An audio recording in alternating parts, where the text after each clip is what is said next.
मेरा नाम पंकज कुमार है और लोग मुझे ऑक्सीजन मैन के नाम से जानते हैं।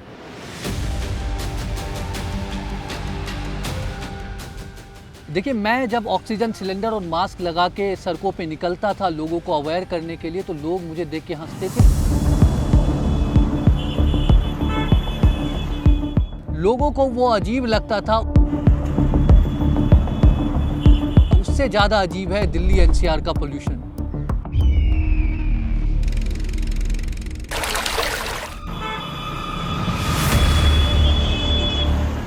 लोग पूछते हैं कि मुझे पर्यावरण की फिक्र क्यों है। देखिए, हम सभी को जो है शुद्ध हवा शुद्ध पानी दिया गया पीछे वाले जनरेशन के द्वारा, पर क्या हम लोग यही शुद्ध हवा शुद्ध पानी आने वाली जनरेशन को देंगे, या हम आने वाले जनरेशन को ऑक्सीजन सिलेंडर देने वाले हैं? सांस नहीं आ रही लेकिन लेने देगी।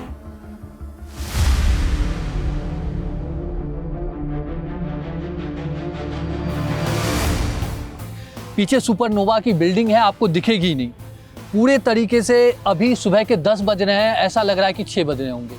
इतनी पोल्यूशन है कि पास की विजिबिलिटी इतनी कम हो चुकी है। ऐसा क्या कर दिया हमने 10-20 सालों में जो इतनी बड़ी बुरी स्थिति आ गई। हवा जो जीवन देती थी वो जीवन लेने के लिए आ गई।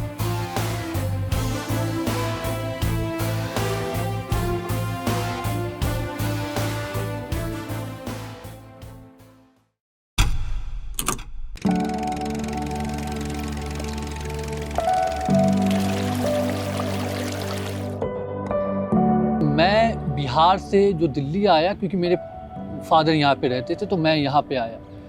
अब जब मैं यहाँ पे आया तो जो उस समय 2017-18 के टाइमिंग ये था कि हमने न्यूज़ आर्टिकल्स पढ़े कि एयर पोल्यूशन इतना ज़्यादा हो गया है कि स्कूलें बंद होती थी, मतलब नवंबर दिसंबर के मंथ में।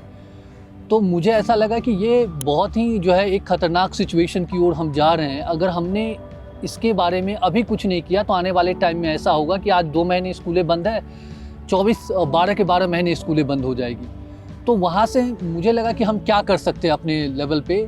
तो मैंने वो जो ऑक्सीजन मास्क वाली आप कैंपेन देख रहे हो, वहाँ से मैंने स्टार्ट किया लोगों को अवेयर करने की कि अगर हम आज नहीं अगर इनके लिए एक्शन लिया तो आने वाले समय में बहुत ही खतरनाक होगा।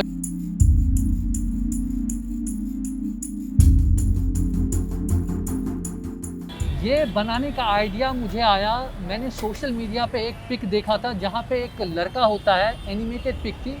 वहाँ पे वो अपने पीछे ऑक्सीजन सिलेंडर लगा के चल रहा होता है। तो वहाँ से मुझे आइडिया आया कि अगर हम इस तरीके का कोई कॉन्सेप्ट ग्राउंड पे उतारे तो लोगों को हम समझा सकते हैं कि आने वाला फ्यूचर जो है कैसा होने वाला है।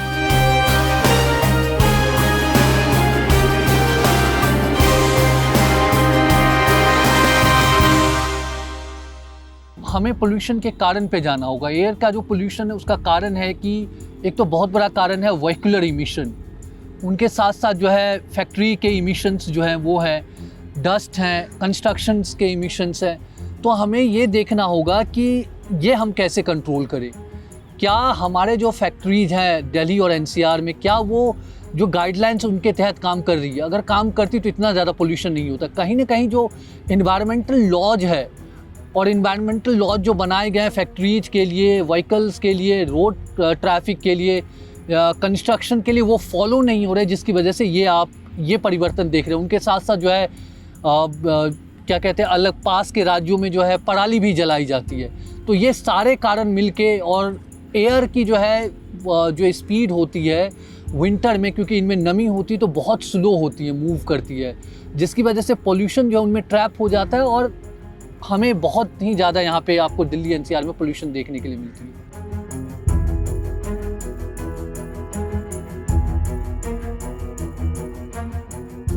इंडिविजुअल अपने लेवल पे जो है ना कुछ चीज़ें कर सकता है, जैसे कार पूलिंग जैसे है कि एक आदमी एक कार में ऑफिस जा रहे हैं, अगर 2-3 लोग एक साथ जाए तो हम जो है ट्रैफिक को कम कर सकते हैं और पोल्यूशन भी कम कर सकते हैं। उनके साथ साथ आता है, देखिए बहुत सारे जो आप देखेंगे दिल्ली एनसीआर में घर बनाए जा रहे हैं, वो इंडिविजुअल ही जो है घर बना रहे हैं अपने, कोई जो है मकान मालिक है वो बिल्डिंगें बना रहा है। तो वहाँ पे है कि उनको जैसे विंटर का मौसम आता है तो आप बंद कर दीजिए और कोशिश करें कि जो हमारा वेस्ट है, जैसे सॉलिड वेस्ट में प्लास्टिक वगैरह अगर आपके आसपास जल रहा है तो उनको रोके। क्योंकि आप देखेंगे दिल्ली एनसीआर में ये एक क्राइम है कि प्लास्टिक जलाना या किसी भी तरह की आप जो है ओपनली कुछ डंप है उसको जला रहे हैं। पर आप देखेंगे दिल्ली एनसीआर में अनेकों जगह पे आपको जो है कचरा जलता हुआ दिख जाएगा, जो बहुत बड़ा कारण है पोल्यूशन का।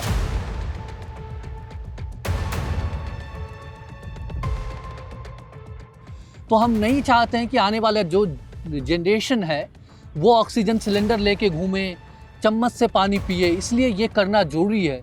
क्रिटिसाइज करने से ज़्यादा ज़रूरी है कि हम ग्राउंड पे उतरे, जो भी आप कर सकते हैं वो करें अपने देश के लिए, अपने इन्वायरमेंट के लिए, ताकि हम खुद को भी बचा सके और आने वाले जनरेशन के फ्यूचर को भी बचा सके। एयर पोल्यूशन के ऊपर मैं काम कर रहा था, सडनली एक दिन गलती से मैं यमुना जी पे आ गया, यहीं कालिंदी कुंज घाट पे। एयर एंड जो यमुना जी का पोल्यूशन है, देखिए दोनों बहुत ही इम्पोर्टेंट है और दोनों पे काम होना चाहिए। पर जब मैं यमुना पे आया तो मुझे बहुत ही बुरा फील हुआ, क्योंकि देखिए हमने किताबों में पढ़ा था कि यमुना कृष्ण भगवान की यमुना में कृष्ण भगवान खेला करते थे, और मैंने जो सुना था, मैंने जो पढ़ा था, उसमें मेरे दिमाग में एक अलग पिक्चर थी, यमुना स्वच्छ होगी, सुंदर होगी। बट जब मैं ग्राउंड पे आया तो देखा यमुना बहुत ही ज़्यादा पोल्यूटेड है, झाग बह रही है यमुना में।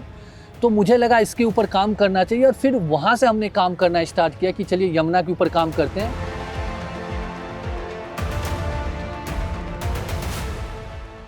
नदी जो होती है वो भी जो है एयर पोल्यूशन को कम करने में बहुत बड़ी सहायक होती है। वो जो है एयर पोल्यूशन को ऑब्जॉर्ब करती है। पर आपने नदी गंदी कर दी। अब नदी जो एयर पोल्यूशन को ऑब्जॉर्ब करती, वो खुद पोल्यूटेंट डाल रही है, कारण कि वो पोल्यूटेड है।